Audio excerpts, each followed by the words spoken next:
Hello, everyone. Welcome. Happy Thursday. I am Chef Jenny, and I'm going to be your instructor today. Welcome to Homemade Cooking. Hi, Deb. If you feel so inclined, we love to see your beautiful faces. Please share your cameras with us if you are willing. Hello, friends. Seeing lots of friends returning. We are going to make an incredible dish today. I'm so excited that you are all here. We are making a Thai green curry featuring our beautiful Bluehouse salmon. I'm going to make a lemongrass jasmine rice. Ooh, I just feeling all the tingles talking about. I'm so excited. Of course, I'm not here by myself. We've got our amazing co-host, Chef Meg. Hello, Chef Meg. Hi everyone. Happy Thursday. Thanks for coming. I mean, you're feeling it, right? This is gonna be a good one. Yeah. The aromat, you know when a class is gonna be good when just the aromatics that are sitting out, the ingredients for the recipe, the whole kitchen smells amazing. Mm-hmm. So the whole kitchen smells amazing right now. Once we start cooking the stuff and combining everything, unbelievable. As I said, we've got our wonderful friends at Bluehouse Salmon sponsoring today's class. We are such big fans of them. If you could check out for a second this beautiful salmon right here that we've got. If you're new to Homemade, new to Bluehouse, let me tell you a little bit about them. They are a USA company, so we are shopping USA when we use Bluehouse Salmon. They are located in Florida. And the name comes from the concept of when you think about vegetables being grown in a greenhouse. Well, this salmon is raised in a contained area that they call a blue house. So I love that. I love puns. I think it's great. They've been longtime partners of ours, and we're so proud to partner with them because they're really committed to sustainability. So by buying Bluehouse salmon, this fish is not getting shipped in. It's from the US. It's also because it's contained, you're not getting exposed to microplastics or mercury that you would in ocean water. They don't use antibiotics or pesticides, just really clean, fresh fish that you can feel good about eating, and it's also great for our planet and our oceans. So we love that. Anyone cooking along with us today? Yeah, Lena? All right, I knew I could count on you. I'd love to see it. And a couple others? Great. I know Lena's plate will already look better than mine. It always does. It's like French laundry style. So we're going to do a comparison at the end. Yes, it's so true. Any questions you have, throw it in the chat. We love for you to engage with us. Please raise your hand if you want to ask questions live on camera. We just ask that you share your camera with us so we can see you. And other than that, want to direct you before we start to bluehousesalmon.com. Check out their amazing resources, their recipes, and where you could find it. Ask your local fishmonger, say that 5 times fast, your local fishmonger, whoever you're getting your seafood from, to carry Bluehouse, and that's how you can find it. And we're from the Pacific Northwest. We're located in downtown Seattle, so we know fish. I want to sound braggy, but we know fish. So we would only feature the best of the best. So that's why we're lucky to partner with Bluehouse. Other than that, we're going to get into it. Are you guys ready? We're ready. Chef Meg, you ready? I'm always ready. You're always ready. Come on. Like a real pro. Always ready. All right. We're going to start with our rice, our jasmine rice here. So I'm going to bring over my bowl of water with my fine mesh strainer in here. Why do I have this? Because we are going to rinse our rice. So I have my rice here. We're using long grain jasmine. And I am going to start mixing this around because I want to show you all what happens. Are you all rinsing your rice at home? It's okay, no judgment if you're not. But it's a huge quality difference to do. What we are doing by rinsing our rice before we cook it is taking off all the extra starch on it. Have you, and I will fully admit this, it's happened to me. I have not rinsed rice, and at the end of cooking, it has come out in a giant block the shape of my pan. Just a solid mass that you can slice like bread. That is because there's so much starch in rice that as you cook it, if you don't rinse it, that extra starch off, it's all just going to become one cohesive mass.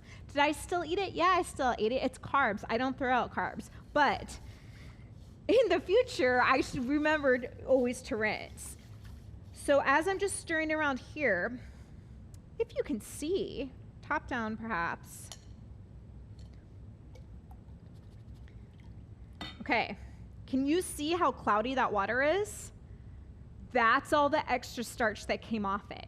So how do you know how much you should rinse? Well, you keep rinsing until that water is pretty much clear. I say you go about 2 or 3 times and you keep rinsing it. Just keep rinsing it. This is great to do if you've got some little ones helping you cook. This is a lot of fun to stick your hands in here and really get it rinsed. And this time I can see it's not as cloudy as the first time. And then maybe one more. Short grain rice, you should do this with too. Sushi rice. The only rice I don't really do this with is I don't do it with arborio rice if I'm making risotto, because I actually want the starch from that rice. That starch in arborio is what makes your risotto creamy. So that's the one I would say don't rinse it. So this is looking pretty clear. Just a couple times. If you don't have a fine mesh strainer, get yourself one. It's essential kitchen tool. And then I'm just gonna add my rice in. Chef Meg, have you ever not rinsed your rice before? I think back like in my college days. The early days. Yeah. Same. I think that's when I started. I couldn't figure it out. I'm like, what is wrong with this rice? It was me. It was always me. It was user error. So I'm gonna add some water in here. Some salt for seasoning. If you're trying to watch your sodium, you don't have to add the salt if you don't want to. And then we're gonna go over here and work with our lemongrass. This is lemongrass. These are stalks that we bought already pre-cut at the store. So if you're in the grocery store, look where the packaged herbs are in the refrigerator section, kind of where ginger, garlic are, maybe where your cilantro mint is. That's a lot of times where you can find packaged lemongrass. Lemongrass is a very common ingredient all over the world. It should really be available at most grocery stores. If you can't find it, then we say this a million times during classes, as much as I can, it is worth looking up and finding your nearest Asian grocery store, because there's incredible ingredients there. I know where my local Mexican market is, my Asian grocery store, Indian spice store. Those are some really incredible resources. We're very lucky here in Seattle. We have like the creme de la creme, Wajimaya, it's like Disneyland. I'm not leaving there without a Max credit card. I can't help it. I black out when I go in. I come out with everything from large packages of rice to baked goods to Spam musubi. I don't know what happens. A lot goes down. But lemongrass you can find easily there. So usually comes in a long stalk. So if you're buying the full stalk and not ones that are pre-cut up, you're probably going to cut off right at the end, and then about 2/3 you can actually slice up and chop up, and that can be used as a paste in curries or whatever dish you're using. The about top third of the stalk, it's too fibrous. You can't cut it up and mince up. It's gonna not break down, but it's an incredible aromatic. So throw that into your broth, throw that into your soup. It's gonna release an incredible citrusy flavor. So we're gonna use about 2 stalks here. I'm gonna take these over to my cutting board. And what I'm gonna do is just cut some slits in them. I actually cut these 2 in half and cut some slits in them, and then kind of break them up and bruise them up. And that's gonna release all these essential oils that are in here. You can use little or much as you want. The extract from lemongrass is used widely. It's used as fragrances, it's used in flavors. An extract, I mean, it's called lemongrass for a reason. It smells so lemony and citrusy.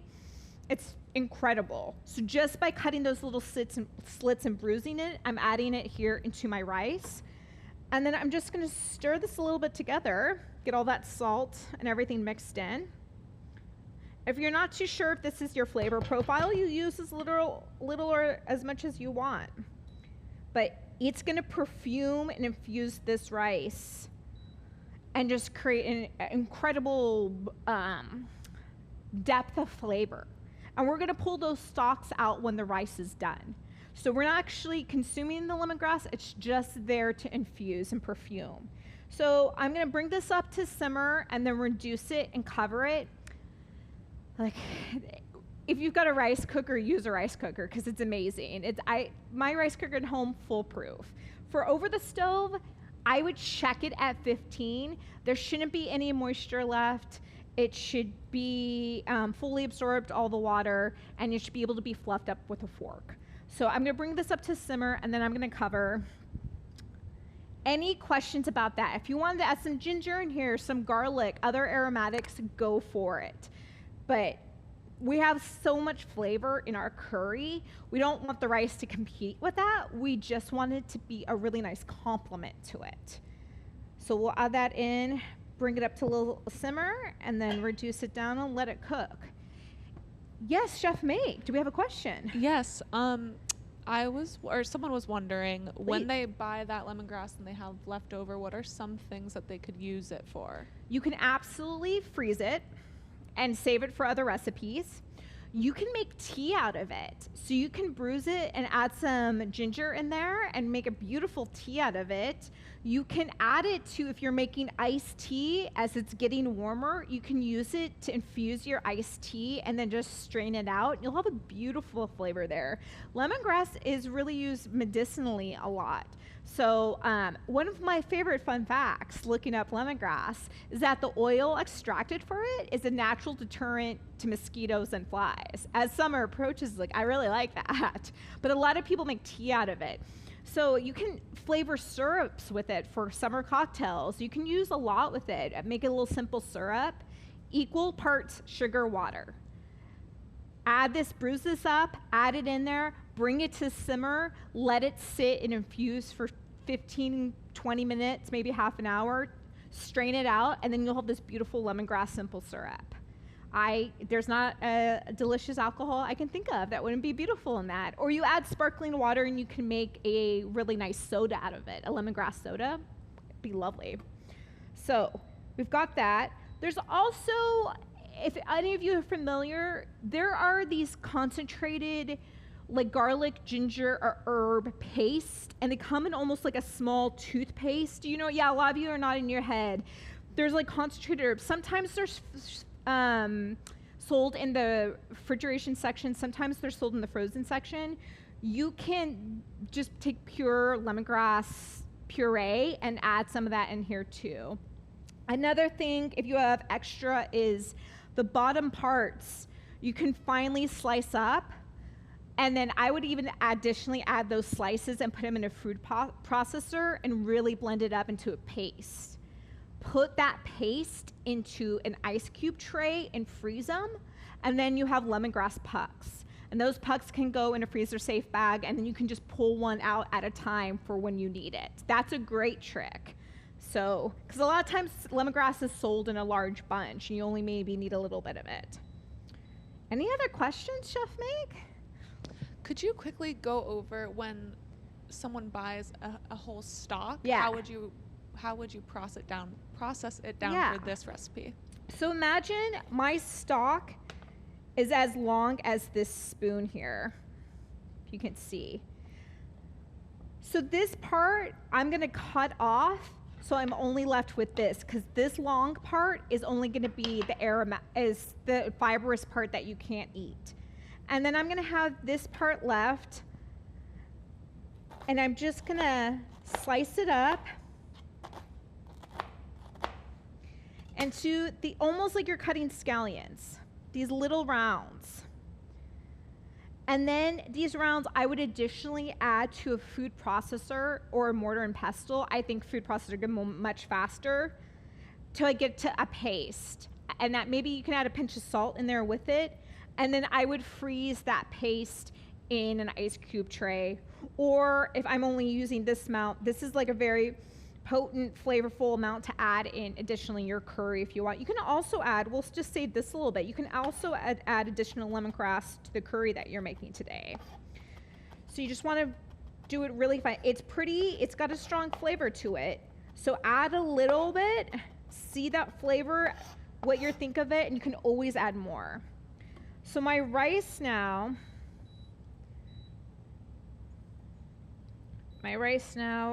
has come to simmer. I'm going to cover it.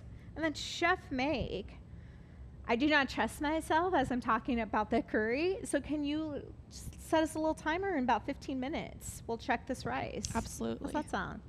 Pretty good? How are we all feeling about the rice? Good? Yeah? Okay. Do we feel confident and comfortable about lemongrass? Yes? Okay. So I'm going to get into the curry now, okay?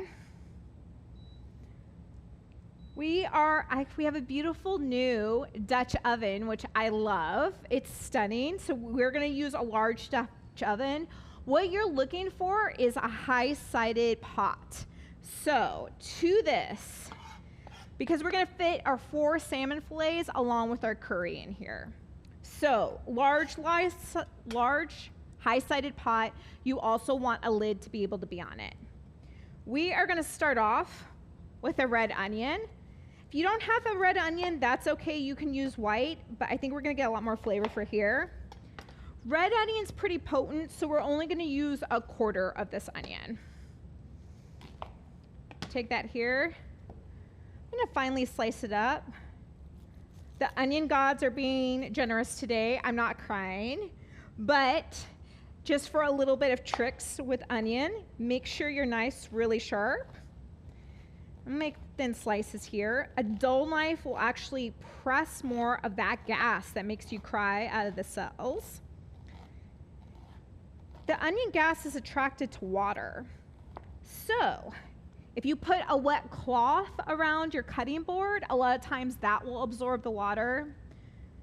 When in doubt, if you have onion goggles and that's the only thing that works, you wear those onion goggles proudly, you wear them loudly, okay? There's no shame in them.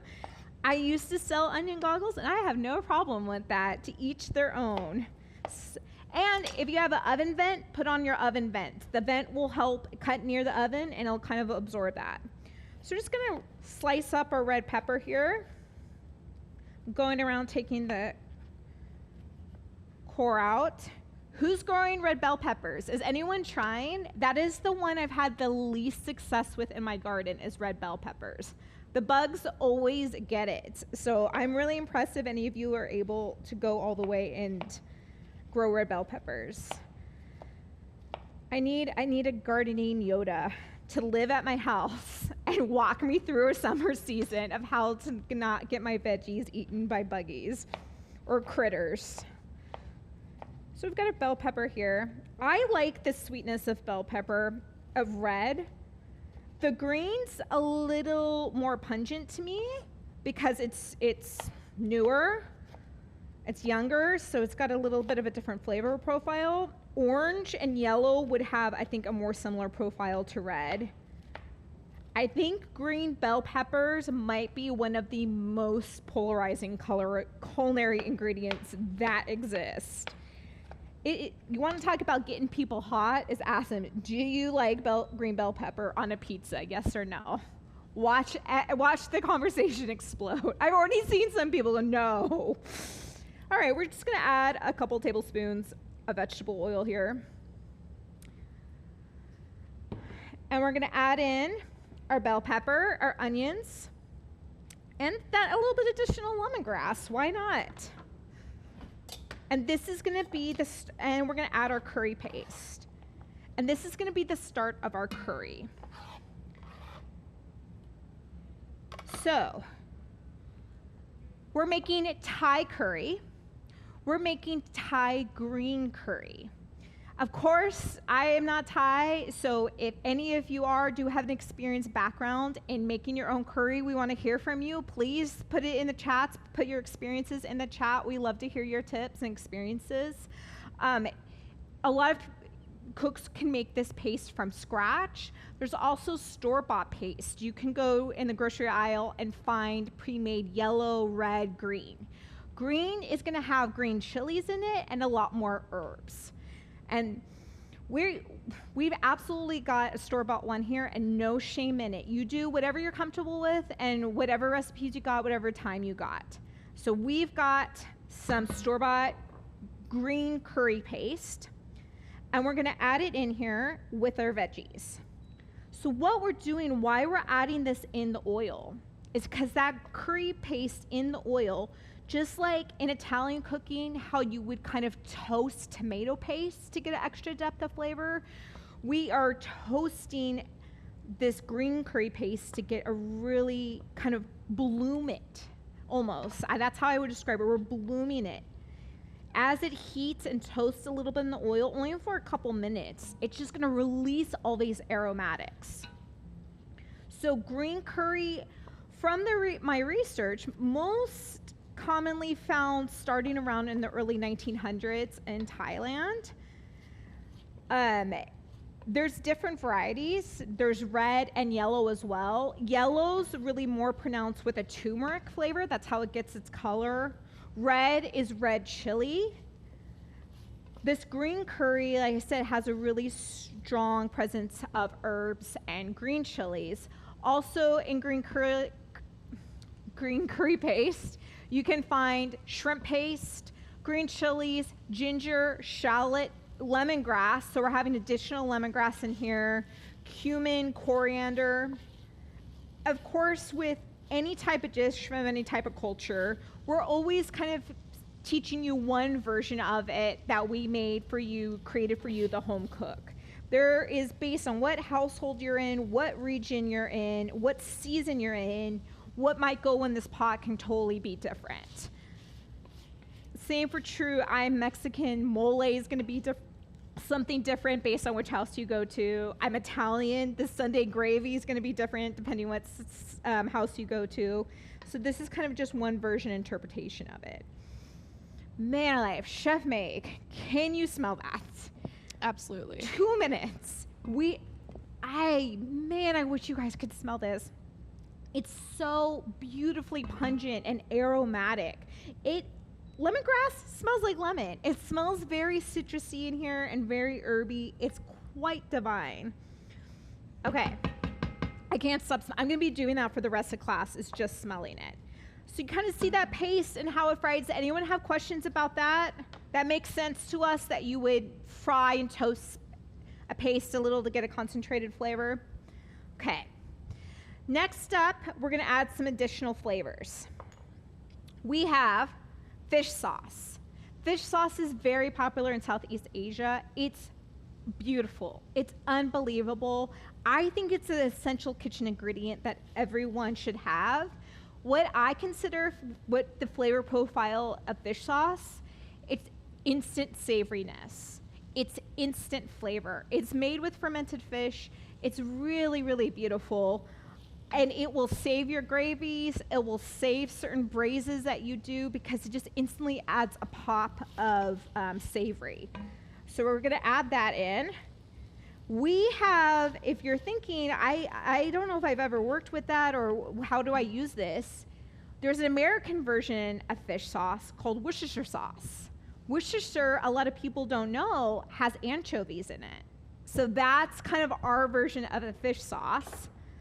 Do not ask me to say Worcestershire again. You got 2 out of me. That's all I have to give. It's going to get real muddled after that. I can't think about it. I just have to say it really quick. So we got our gorgeous fish sauce in here. A little bit of brown sugar. You can use light or dark. Whichever version you have will work. We're using light here. Palm sugar is more traditional, what you would find in Thai cooking. If you have some palm sugar, please go use that. We've got some salt. And then we've got a little bit of red pepper flakes, some chili flakes. Whatever chili sauce you have that you want to add in here for spice, you can. Everyone's spice level is different. Curries are meant to be really flavorful. It's not about the heat, it's about the flavor. So you're not taking anything away from this dish. If you know you don't like a lot of spice, you don't have to add that in. That's like my perfect amount of red pepper flakes. What heat level are you, Meg? I was just going to ask you that, like how many stars? I'm a 3-star orderer out of 5. It depends what day I'm on. I'm somewhere between a 2 and 3. And it also depends what season it is. It gets cold here in Seattle. Sometimes on a frigid, like sleet day, I'm gonna need a 4. But we're heading into summer. I'm fine with a 2 right now. That's no more, please. So we've got that. Our vegetables also are releasing a lot of that water in them. And by having that water evaporate off, they're getting a little softer, which is beautiful. And then I'm gonna add in my coconut milk. I wanted to show you if we could do a top down. Do you see how that coconut milk separated? I didn't mix it together because I wanted you all to see this. That's completely normal. If you're buying canned coconut milk, it's gonna separate. You're gonna have that kind of more watery liquid at the bottom. And then the top is gonna be this thick fat cap. You can just mix it together. And as it heats up, it'll get all emulsified and back together. But I always just kind of take a little whisk it together. That's totally fine. Don't throw it out. Nothing's wrong with it. It's absolutely okay. That fat cap is completely normal. Oh, it smells so good in here. There's days when we're making dishes when I just know that there's going to be no leftovers. And this is what I know the entire office is going to descend on this afterwards. Because everyone is going to be smelling this for the next 30 minutes. Okay. So now I've added my coconut milk, my fish sauce, my brown sugar, my salt, and a little bit of my chili. And now we're going to continue to simmer this for a couple minutes. And then we're going to add in next our snow peas, and we're going to nestle in our salmon. And just once again, if you are joining us, we are featuring beautiful salmon today from Bluehouse. So Bluehouse is a company we've partnered with for a long time now. One of our longest partners we've had because we're such big fans of them. They're so dedicated to sustainability. They're an American company. This fish is raised in the US. So absolutely feel good about eating it. And we've worked with all different types of salmon, and Bluehouse is just such high quality. We're always so proud to work with them. So Chef Meg, this came in a large fillet, yes? This beautiful salmon here. Mm-hmm. Tell us a little bit how you cut it up. Sure. So yeah, we got an entire side of salmon, and I skinned it. I cut it in half long ways, skinned each part because it's kind of hard to do the whole fillet, and then, or the side. Right. And then I cleaned off some of the purple parts and then just filleted it up. And you should use, a lot of times I think that can be an intimidating thing for people because maybe you think, oh, I need a special fish knife or fillet knife. Chef Meg used a chef knife. It's absolutely okay. This fish is really good quality. It slices like butter. What we kind of say is introduce yourself to your fish. So kind of with clean hands, fill it about. Feel that it's even. Fillets are never even. They always kind of taper. So you just try to cut as even slices as you can. This is where it really helps to have a scale because even though they may not necessarily be the same visual size, you can have the same weight and then they'll kind of cook similarly. We're gonna kind of poach this fish in this beautiful green curry we're making. We don't want it to just flake off and overcook it and be dry. We want to kind of cook it all at the same rate. So if they're similar in size, then they're going to have similar cook time. And this is once we're adding all this beautiful flavor base right now, once we add the fish in, it's going to be less than 10 minutes that this is going to take to poach. We're going to cover it and it's just kind of going to release all its flavor into the curry, and then it's going to absorb all the curry. So you're going to get a really moist, gentle fish that's just going to flake off and it's going to have all this curry flavor in it. So like we say, introduce yourself to your fish. I always like having fish tweezers if you've got them, little tweezers. Those are a great thing to have in your kitchen because they don't take up a lot of space, and little tweezers can do a lot of things. But it's always one of those things, if you fill your fish and fill for bones, it's always nice to have those tweezers to help pluck them out. We're gonna add some additional green in here with some snow peas. I love snow peas. I don't feel like I see snow peas enough. Snow peas are beautiful. These we've washed off. If you see little bits on the end here, you can just kind of twist those off and clean them up. Those can be a little bit rough bits at the ends, just kind of like with all peas where you trim off the ends. And then now that our veggies are softened in here, man, it smells good. I'm just gonna add the snow peas. And we're gonna stir this around for about a minute. How we doing out there, everyone? Do we have any questions? I see a lot of y'all cooking. This is exciting to cook with all of you. I like seeing it. Chef Jenny, your rice might be ready. It's been 15 minutes. Don't tease me. Let's see. This is exciting. Carbs are always exciting, everyone. Let's see what we got here.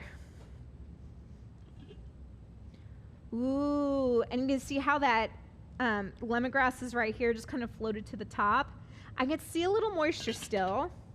We're gonna go for maybe about, Chef Meg, let's say we'll check in about 5 minutes. There's gonna be none of that rice left. That I know. That rice is gonna be a goner. Okay. Look how that green kind of transformed our pot. Do you see that? That green now with the red. Oh, beautiful. Okay. Now that I've mixed these all in, I'm gonna nestle my fillets in here.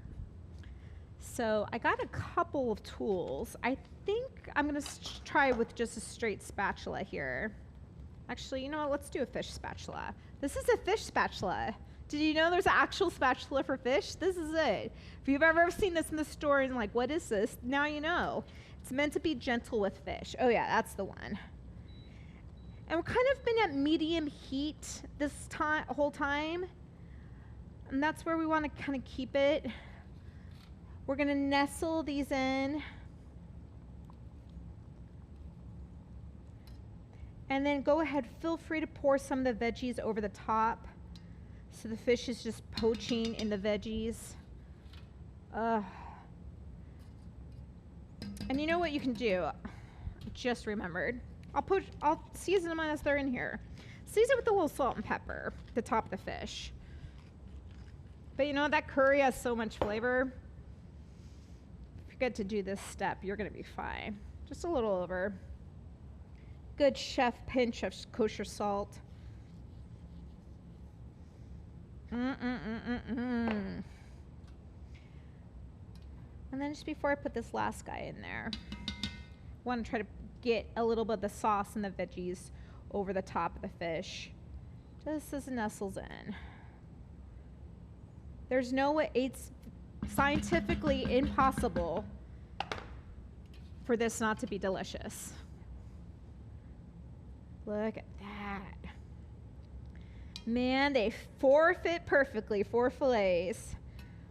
Why is that sense of achievement? I feel like I solved the NASA riddle by doing that. So I'm gonna give it just a little shake and then cover it. Again, about medium heat. And we're gonna go about, check it, let's see, in about 9 minutes. Kind of feel it should be firm, but starting to flake. This Bluehouse Salmon is sushi grade, so it's high quality. So really, we're just looking to warm it through and firm it up. So, beautiful, delicious. How we doing out there? Doing good? Yeah? All right. Let's get over here, and we'll kind of work on our garnishes. And if you want to entertain with this dish, which this dish comes together really nicely, it would be a really good entertaining meal. You can chop all the veggies the day before. You can get everything ready. You can bruise up your lemon, get everything ready, and can just throw it all together at the end. So, I have over here beautiful lime. we are going to add a nice, we've got all this savoriness and sweetness and aromatics and this depth of flavor. A nice sprinkle of acid over the top is really going to brighten up the dish. So we're going to actually have our lime here to add a nice squeeze over the top at the end. And then, actually, I'm going to cut one of these. Here we go. If you don't have lime, lemon would be beautiful too. But lime's a little more traditional with curry. And then we have some toasted, unsweetened, toasted coconut flakes. Let me see if I can get a good camera angle here. You see those? Really nice toasted crispy flakes. What I like about adding this is that we're gonna have texture because the rice is really soft and the salmon's gonna be really tender in the sauce. So these are just gonna add a nice little kind of crispy edge to it. Also some crispy shallots would be really nice on top of this as well. So our fish is going here. Let's check out. Oh yeah, the rice is done. Let me put this back here. So we're gonna wanna fluff our rice up with a fork.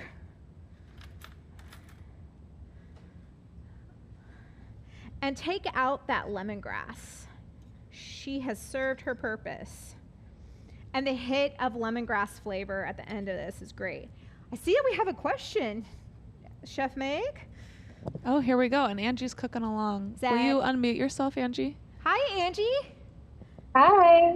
We're cooking along, and I also want to share. This is Michelle. Hi. That on Instagram, I liked the post from Bluehouse Salmon and shared with friends, and I won some Bluehouse Salmon. They FedExed me a whole side of salmon. What? Okay, then let's spread the word, please. Beautiful. Let me see that. First of all, congratulations. That's a win. It looks beautiful. Side, skin on. So I had to, what do you call it? Brush up on the skinning, filleting skills, but I think I did all right. Here's it looks the good great. news, Angie. No matter what, you've got salmon. No matter how you plate it, it's going to be delicious at the end and it's going to be okay. So be kind to yourself. It looks great. You did a great job. And look at your curry. Curry looks great. Nice job. Yeah. Thank you. Beautiful. Thanks, Bluehouse Salmon. Now make sure you post this one on Instagram. Definitely. Yeah. Definitely. Thank you. Yeah, thank you. Good job. And for those of you who are wondering, on Instagram, it's at Bluehouse Salmon. So as always, please tag them and tag us. Let me just go up here. Okay. I'm going to do a little swap out of our rice. And look how beautiful and fluffy that is. If you want to be really fancy, you can get a cup and put the rice in and press it and overturn it. And then you can charge like $22 if you serve your rice that way on a dish. It instantly marks it up if you do that. But we're going a little more rustic at homemade. We're just gonna gently spoon this into ours. Get a nice big spoon because I want all the carbs, all of them. And it's nice to serve this in kind of a high side dish because you are going to have a lot of liquid. If you have a pasta dish that kind of has those curved sides, that would be a really nice one to serve in there too. So we're just going to get our rice in here. Kind of put it in the center. And we'll get that ready. And let's try our rice. Let's see the flavor. And if you're kind of joining us and missed the website again, we just want to highlight it, bluehousesalmon.com. Great friends, great salmon. And post your pictures on Instagram. They want to see it for sure. Phenomenal. Such a nice, gentle, just that lemongrass just adds such a nice citrus back note. But it's not so overpowering that we're not going to taste our curry. And then I'm going to take some cilantro here. and add this up. Kind of pull some leaves off, and that'll be our garnish. This is washed cilantro. In some Thai recipes, you might see it say coriander. Abroad, outside of the US, a lot of people call cilantro, the leaves and the stems, coriander. So here we kind of refer to as coriander more at the seeds of the cilantro plant. So it can get really confusing. There is this show back in the day, a BBC cooking show called, I think it was Two Fat Ladies Chefs. I cannot remember their name. It was the best show. The women, the chefs on there, they were so hilarious. And I used to watch it as a kid. And they kept pulling up cilantro and calling it coriander. And I was so confused. I was always wondering, what is this coriander plant? I was sitting in California with all the fresh cilantro around me, not understanding what was going on. That is a core memory for me when I realized people abroad can call the same ingredient something else. It can make it a little confusing. So if you are trying out different Thai recipes and you see coriander, that's what their meaning is, cilantro. So got my nice bunch of French cilantro here. And we, as always, we want to be sympathetic to our friends. There is a small part of the population, percentage of the population, that actually has a genetic defect where tasting cilantro can taste like soap. These people are real. We love them, and they're still real people. So be nice to them. Don't be combative with them at the table that they just need to try it. It literally will taste like soap. Thank goodness I'm not one, because I love cilantro. Meg, are you a cilantro person? Yes, I love cilantro. I would drink like a cilantro martini, you know? Oh my gosh. Cilantro. So it seems polarizing now, but I hear what you're saying. Ooh. Yeah. But I can list several people who have the soap defect. Can you? Yeah. Like, I'm aware of them. They're out there, and I'm aware of them. And I believe them, and I love them, like you said. I believe them, and I love them too. And if you're one of those people, we love you. Homemade loves you. All right. Check this out. My salmon, let's see, nice and firm, beautiful. Definitely starting to flake off a little. Done. Now, it's all about which fillet do you want? What's the good one? I'm really liking this fillet here. Ooh. Putting it on top of my rice. And then I'm going to take a spoon out and just spoon some of this beautiful sauce, because we cannot let this curry and these veggies go over the top, over the rice. Compared to Indian curries, Thai curries will be much more kind of a soup consistency, not as thick. So you really kind of need almost like a high-sided soup bowl for these. And then let's get some of our veg in there. Our beautiful green and red all around the sides. Unbelievable. Chef Jenny, I have a present for you. Yes. She got up and got me fried onions, fried shallot. That's a real one. That's a co-host. Well done, Chef Meg. You do. This is so beautiful, but you need that little bit of a crunchy on there, I think. So I'm going to take my toasted coconut. Ooh, let's get our crispy onions on here. Just a little. When I say crispy onions, you got some of left over those crispy onions from Thanksgiving. You know the ones I'm talking about that I can eat as a handful. Those will work too. Put these little crispy shallots over the top. Our beautiful, just hand torn, just a little bit of that cilantro all over. And then I'm going to go right here to my camera. See that beautiful? And just lime all over it. Fresh squeezed lime. How about that? Not too shabby. And then I'm just gonna go ahead and do a quality taste test because I do this for you, have to.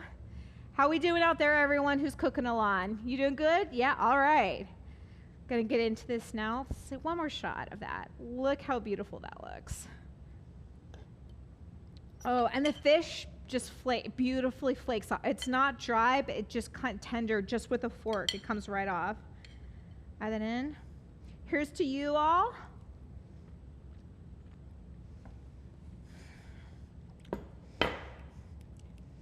Yes. Oh my gosh. Oh, it's so flavorful. Man. That salmon's ridiculous. It's so tender. Mmm. That lemongrass rice, it just opens up. Look at Lena's, everyone. Nice job. That's beautiful. Well done. Man, that's good. Coconut milk is coating, the fat from the coconut milk is just kind of coating my tongue along with the fat from the salmon. Unreal. Unreal. And I don't feel that salmon is a heart healthy food, so I am super stoked about this. So much flavor. It's perfect. No notes. 10 out of 10.